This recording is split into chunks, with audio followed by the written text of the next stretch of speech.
Setetes Embun Pagi episode 88 dengan tema Indah pada Waktunya. Firman Tuhan diambil dari Pengkhotbah 3 ayat 11. Ia membuat segala sesuatu indah pada waktunya.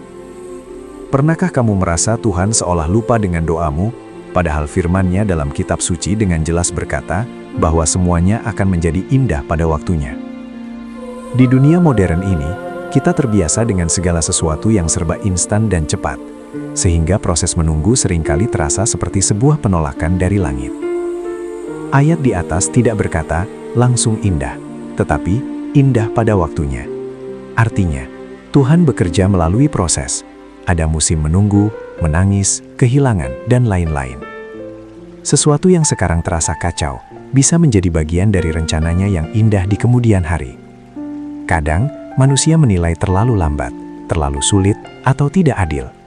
Tetapi Allah melihat seluruh gambaran, sedangkan manusia hanya melihat sebagian kecil.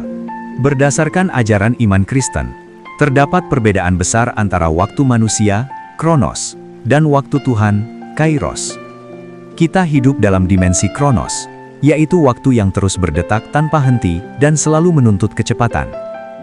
Namun, Sang Pencipta bekerja dalam dimensi Kairos, yaitu sebuah momentum ilahi yang sangat berfokus pada ketepatan, kebijaksanaan, dan kesempurnaan tujuan.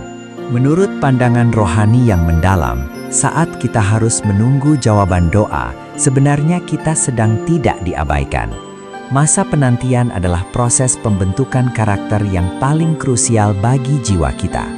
Sama halnya seperti emas murni yang diuji di dalam api, kesabaran, kerendahan hati, dan iman kita sedang ditempa agar kita benar-benar siap menerima berkat tersebut.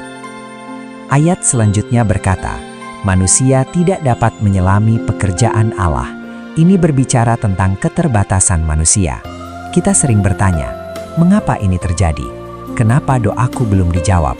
Mengapa orang benar menderita?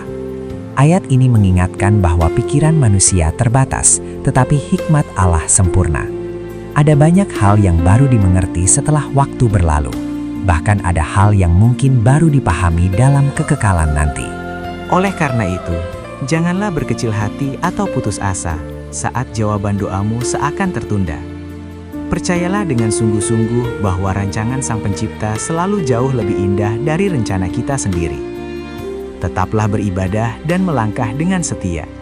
Karena ketika waktu Kairos itu akhirnya tiba, kamu akan menyadari dengan penuh syukur mengapa kamu harus melewati masa penantian tersebut. Pelajaran rohani hari ini. Percayalah pada waktu Tuhan. Allah tidak pernah terlambat. Yang tampak ditunda seringkali sedang dipersiapkan. Jangan ukur hidup hanya dari keadaan sekarang. Cerita Tuhan belum selesai. Apa yang tampak buruk hari ini bisa dipakai Tuhan untuk kebaikan.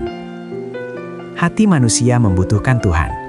Kekosongan terdalam manusia bukan kekurangan materi, tetapi kebutuhan akan hubungan dengan Tuhan. Belajar berjalan dengan iman. Tidak semua hal harus dimengerti untuk tetap percaya kepada Tuhan.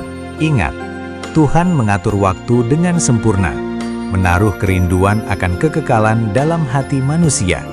Tetapi manusia tetap terbatas untuk memahami seluruh rencananya. Karena itu, manusia dipanggil untuk hidup dalam iman, penyerahan, dan pengharapan kepada Tuhan. Bagaimana pendapat Anda? Tuhan Yesus memberkati.